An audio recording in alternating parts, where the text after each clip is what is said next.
السلام عليكم ورحمة الله وبركاته. أهلا بيكم في قناتكم، قناة دودي وماسة. كل سنة وانتم طيبين ورمضان كريم عليكم حبايبي، وتنعاد عليكم الأيام بألف خير وصحة وسلامة بإذن المولى عز وجل. تعالوا نعمل مع بعض النهاردة الفول المدمس. عارفين كيس الفول بكام النهاردة؟ عارفين فيه قد ايه أصلا؟ يا دوب معلقتين كده وخلاص. طب وليه مادام في ايدينا نوفر ونعمل حاجة نظيفة في البيت ونقدر نخزنها بشكل كويس وتقضينا طول الشهر، ومش هندفع حتى ربع التكلفة اللي بندفعها لو اشترينا الفول الجاهز من بره. تعالوا اوريكم شكل الفول ازاي وانا بفضيه في الطبق. شايفين شكله ولا لونه ولا جماله؟ ده انا كمان مش قادره اوصف لكم جمال ريحته عامله ازاي. ريحته رهيبه وخطير ودايب دوب. هوريكم واحده دلوقتي تشوفوها، بس الاول امسح اللي وقع مني على الطبق ده. تعالوا بقى اطلع لكم واحده تشوفوها زبده دايبه دوب. وهقول لكم كمان النهارده على السر اللي بيخليه ما يغمقش معاكي ولا ريحته تغير، وهيطلع معاكي نفس قوام فول العربيات بالظبط. كل اللي احتاجناه مع بعض النهارده نص كيلو من الفول البلدي. عند عطار كويس مضمون بتتعاملي معاه، قولي له عايزه نص كيلو فول بلدي. متنقي طبعا كويس جدا جدا. ضفت عليه ربع كيلو فول مجروش، يبقى نص كيلو فول بلدي متنقي كويس، وضفت عليه ربع كيلو فول مجروش. هقلبهم مع بعض تقليبه حلوه كده. وطبعا مادام همسه حاطط ايديها في الحاجه هتطلع الحاجه مسكره مسكره. نقلبهم مع بعض تقليبه كويسه. وهاخد الفول اغسله غسله كويسه قوي قوي قوي لحد ما الميه بتاعته تبقى رايقه تماما قدامي.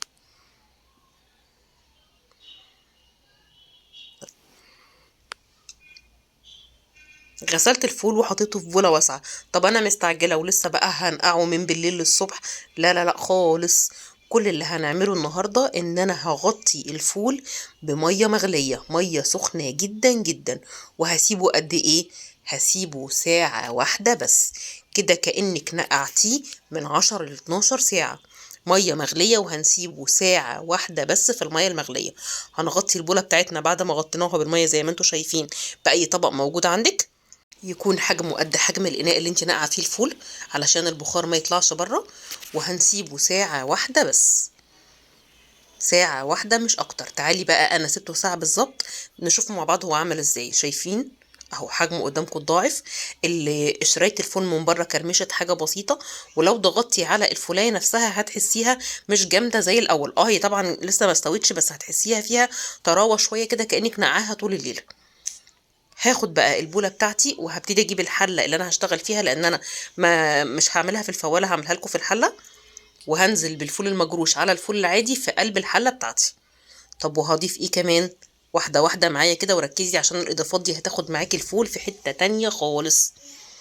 هتضيفي عليها نص كوبايه عسل اصفر مغسول كويس قوي. نص كوبايه عدس اصفر بما يعادل معلقتين معلقتين ونص كبار كده من العدس الأصفر. عليهم 4 فصوص توم كبار. وبصلاية من متوسطة لصغيرة، ما تبقاش كبيرة. وهتحطي كمان معلقة من الكركم. الكركم ده هو اللي هيطلع معانا اللون المميز بتاع الفول. وآخر حاجة بقى هنضيفها ليمونة واحدة متقطعة شرايح.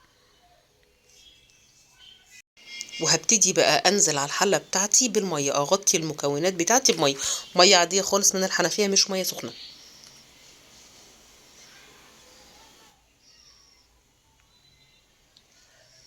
شفت وصلنا فين؟ طبعا ما عليناش قوي علشان الميه لما تغلي ما تطلعش بره الحله، وفي نفس الوقت ما خليتش الفول ظاهر خالص. نقلب بقى تقليبه كده كل المكونات دي مع بعض لحد ما الكركم يدوب معايا جوه الميه بتاعتي ويديني اللون المميز ده. ده اللون اللي انا عايزاه. الخطوة بقى المهمة جدا جدا ان انا اكبس الحلة بتاعتي كويس قوي. ورقة فويل وتكبسي الحلة بتاعتك علشان ما اسمحش باي تسريب للبخار. تقفليها كويس قوي قوي قبل ما تحطي الغطا بتاعها، وبعدين تحطي الغطا وتكبسي كبسة جامدة. وهترفعي الحلة دي زي ما هي على نار شعلة صغيرة، الأول تكون عالية لحد ما تغلي كويس قوي. وبعد ما تغلي هنسيبها على نار شمعة، نوطي النار خالص لمدة ما تقلش عن ساعتين. سبتها ساعتين. تعالوا نفتح على الفول بتاعنا النهاردة ونشوف هو عامل ازاي. شايفين ما شاء الله اللون مميز وجميل ازاي، فاتح معانا ومش غامق، والحبايه ما شاء الله ماسكه نفسها وفي نفس الوقت دايبه دوب. لو جربتي الطريقه دي النهارده انا واثقه انها هتعجبك. انا هقلبها لك تقلبتين قدامك علشان تشوفي كل حبايات الفول. وطبعا المكونات اللي احنا ضفناها سواء العدس او الكركم او البصل او الثوم بياخدوا معانا الفول في حته تانية خالص. تعالي بقى اقولك على السر اللي انا خدته من عربيه الفول اللي عندنا. سألته بقى ازاي مية الفول بتطلع تقيلة كده معاك ولما بنعملها في البيت بتبقى خفيفة. قال لي السر كله في النشا، معلقتين 2 نشا على معلقة صلصة واحدة بس، لان احنا طبعا ما حطيناش طماطم في الفول في البداية، وشوية مية، ودوبي كل المكونات دي مع بعض لحد ما النشا يدوب تماما تماما وما يكونش فيه اي تكتلات.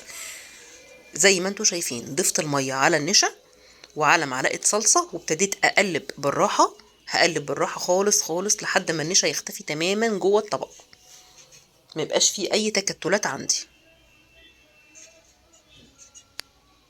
شايفين بنفس الشكل.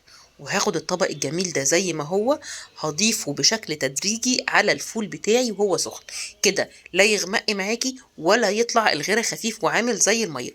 قلبي بشكل بسيط وبالراحه، بس اهم خطوه ان يكون الفول معاكي سخن علشان النشا ما يعملش اي تكتلات.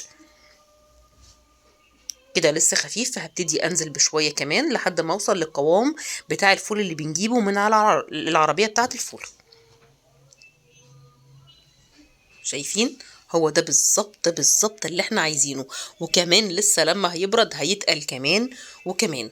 كده انا الفول بتاعي خلص، مش جاهز غير على التعبيه. طبعا ادي الطبق قدامكم، شايفين الغيره برد شويه. انا جبت اكياس حفظ الطعام، اكياس التلاجة دي، وحطي فيها بقى على قد استهلاكك في الفول. زي ما قلت لك في بدايه الفيديو انا عملت اكتر من 10 اكياس من الفول، من نص كيلو بس من الفول البلدي.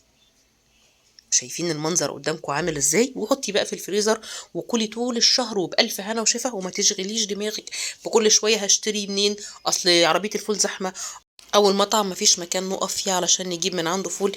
انتي كده ريحتي دماغك، فرستيه وانتي عندك في الفريزر، يا دوب هتسحبي قبلها بكام ساعه وتوضبي وبألف هنا وشفا. كده وصفتي النهارده خلصت، يا رب تكون عجبتكم ويا رب تكونوا استفدتوا بيها. رمضان كريم علينا وعليكم، وتناد علينا الايام بألف خير، وما تنسوناش بدعوه طيبه من قلبكم. هنا لحد ما اشوفكم الفيديو الجاي بمشيئة المولى عز وجل، اسيبكم في رعايه ربنا وامنه، والسلام عليكم ورحمه الله وبركاته.